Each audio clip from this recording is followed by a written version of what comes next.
Miss Petra Bartsievich. She's the forthcoming author of a book on terror in the United States since 9/11. It's called The Best Terrorists We Could Find. Welcome you both to Democracy Now! First, Anjali, you have spent months in Muslim communities in the New York area.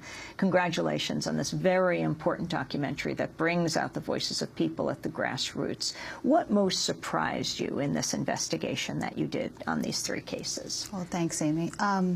I think one of the things is, today we're all seeing in the newspapers, Faisal Shahzad was just sentenced to life in prison, the Times Square bomber, the foil Times Square bomber. We keep hearing of threats of terrorism, homegrown terror. Last month, the co-chairman of the 9/11 Commission released a report singling out domestic terrorism as the largest threat and something that we're not prepared for in this country. And one of the things that I was interested in was seeing news reports when the Newberg case started that the informant who was used in the case had been used in a previous case. And I was like, here's an FBI informant, an undercover informant with a criminal past coming in, and you see these communities are poor communities, vulnerable communities, one of the most impoverished areas in the country, Newberg, New York. And these are 4 young African-American men who were caught up in this case. How much can you call them, to what degree can you call these men terrorists? Did they commit a crime? Yes. Were they terrorists? Are these terrorist crimes? And that's the question I wanted to investigate and set out. And one of the things I found is that you have over 1,000 prosecutions since 9/11, terror-related prosecutions. Many of these cases are based on the testimony of paid government informants. Only a few of these cases are more serious, like the Faisal Shahzad case. And Petra was in the courtroom yesterday when he was sentenced. Petra, we often find that one case paints or taints another case. Talk about this case. Now, here's a case where a man pled guilty. He said he was doing this. Yeah, I think you'll see in the coverage, even though these two cases, the Newberg case and the Faisal Shahzad case, unfolded literally on the same floor of a courthouse, they in adjoining courtrooms.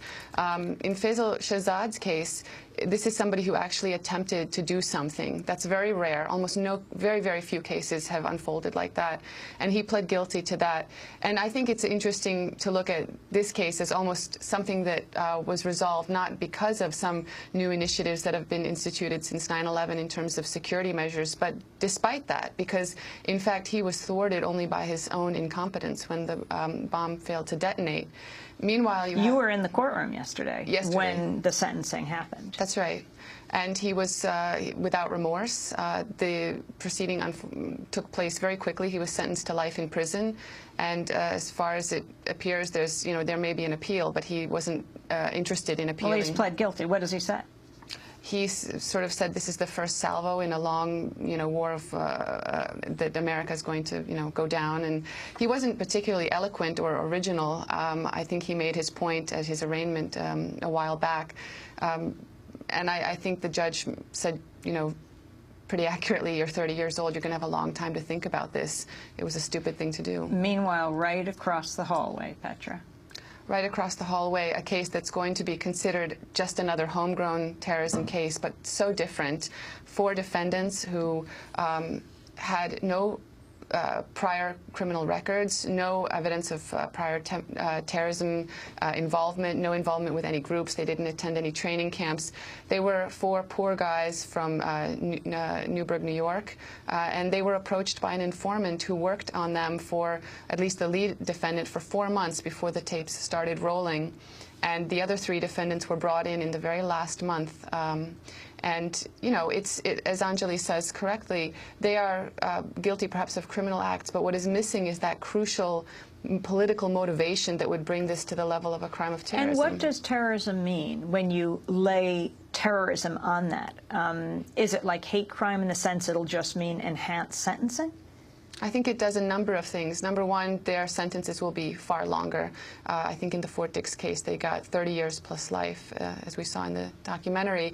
So they're going to go to prison for much longer, but it also adds to the Justice Department's sort of statistical scorecard in the war on terrorism. These cases serve an incredibly important purpose in that they kind of justify this terrorism machinery that has come in almost the last decade. It involves a lot of money, a lot of new investigative procedures, a lot of infringement of civil liberties, and without these cases, we really don't have much to show.